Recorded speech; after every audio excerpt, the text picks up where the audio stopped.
your snaps are safe for a price. Snapchat moves to paid storage. So let's just go through this now. You've got the free tier, which is 5 gigabytes. Apparently, Snapchat are saying we're not targeting most people who have nothing like 5 gigabytes worth of storage. And so it remains the default limit for all users. But you start having over 100 gigabytes, you're paying $199 a month. 250 gig, 3.99. You're actually moving into mobile phone sort of contract stuff for storing your photo. How many pictures do you think you have on Snapchat? And please just remind us crawling people who are, I've heard of LinkedIn because it's got business sort of things, but Snapchat, how do you use it? What is it? And do you use it much now? Well, I actually don't have Snapchat myself, but my sister's a big user of it, and how old's your sister? My sister is... Well, no, okay. 6. Personal data, but how old relative to you? Is she younger, older? She's younger. She's 16. So, okay, right. But she's a big user of it. And her a lot of my friends, my friends similar age, they all use it. So I've had varied responses from some people. My sister said she doesn't care because she doesn't really use memories that much. But a lot of my other friends have been like, oh my goodness, I've been on Snapchat for years and I have so many memories stored on Snapchat. I'm going to have to pay to basically keep them or move them off of Snapchat. What is memories? Is that because I thought you could just send images that were almost deleted as soon as they were seen? Well, that's the thing. I think it's quite interesting because initially Snapchat was built for that. Point, that was the selling point. It was you take a picture, send it, and then it's gone within a couple of days or something. That was the point. But I think now if you add something to your story and then it gets saved as a memory, I think is right. And then in a couple of years' time, it will be like, this time, 3 years ago, you did this, I think. Emily, I've got a kind of something that you've talked about quite a lot in the past, is the obsolescence of digital archiving. We're collecting now a lot of our digital our history is in digital format across these different platforms that may or may not support the future. I really find this interesting. I also find it incredibly interesting to think about. If you think about your grandparents, great-grandparents, say, how many photos of them do you have? Maybe one? Yeah. Maybe one. Maybe on their wedding day, maybe on a big day in their childhood. That's it. And think about then a child who's born now, how many thousands and thousands of photos they will have. But they're probably all stored digitally, except for a very small amount that are printed out. And it makes you reflect on actually how resilient paper is as a storage format and how unresilient digital is. Because you have an old type of machine, an app that no longer exists, or you update your laptop and you delete all your files. They're all we've had that with a lot of our children's photos were just deleted by accident in an upgrade. Yeah, very annoying. And so the sort of I also think, I wonder if this is Snapchat actually wanting to do a great big clean out of the attic, because most people won't pay. So they actually just want to delete a load of things they've promised to keep for people.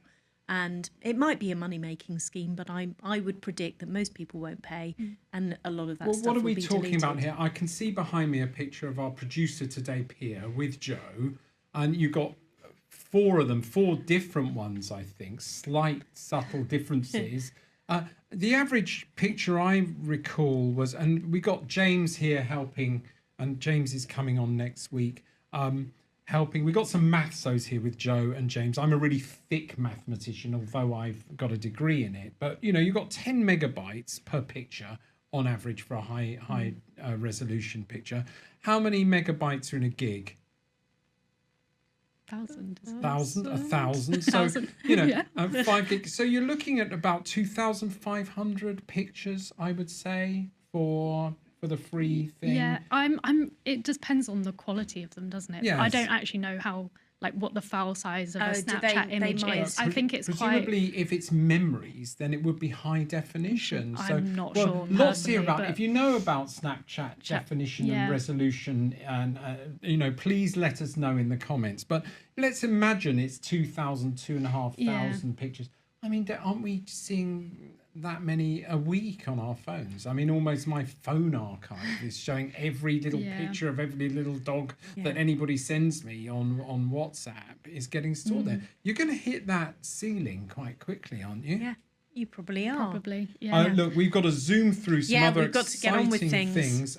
TikTok ban averted in the USA. What do you think about that, Emily? Well, it's been this long-running saga, hasn't it? Because TikTok was designated as a national security threat by the Biden administration.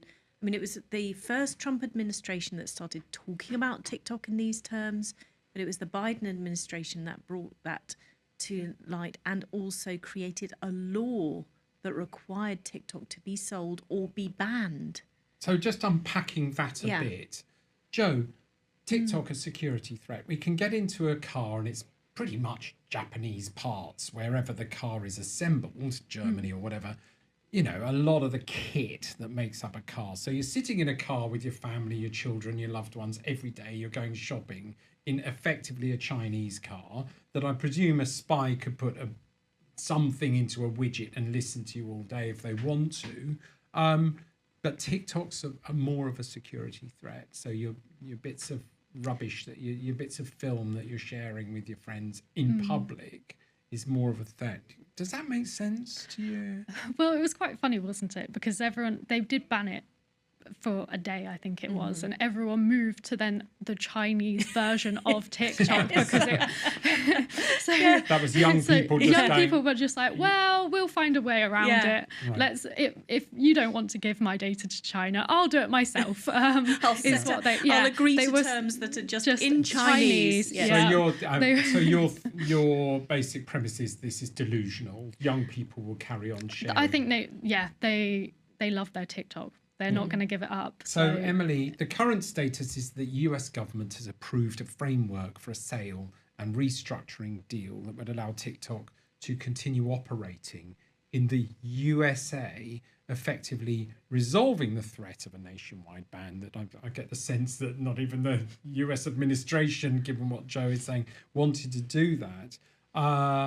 And he's actually he's signed an executive order approving the deal, which prevents the Department of Justice from enforcing the ban that he said he was going to do while it be finalised. But new ownership and control, TikTok, this sort of strikes a chord with me somewhere, is going to have 20%. Doesn't that depend upon the shareholder agreement? Does 20% automatically mean you're only going to have a fifth of the say? There's also, I think so there's the control exercise by shareholders. Normally a controlling share is 25%, but I think the big thing that has held up the deal for many months has been who owns the famous algorithm. So there's something about TikTok that really keeps people online, that gives you lots and lots of content that you love and you don't want to let it go. So who owns that? Where does it reside? And it will still belong to ByteDance, and it will be licensed to the US company, is my understanding. Have you got a different one? I've got recommendation algorithm will be transferred to the new joint venture, but it needs to be retrained and intensely monitored by US security.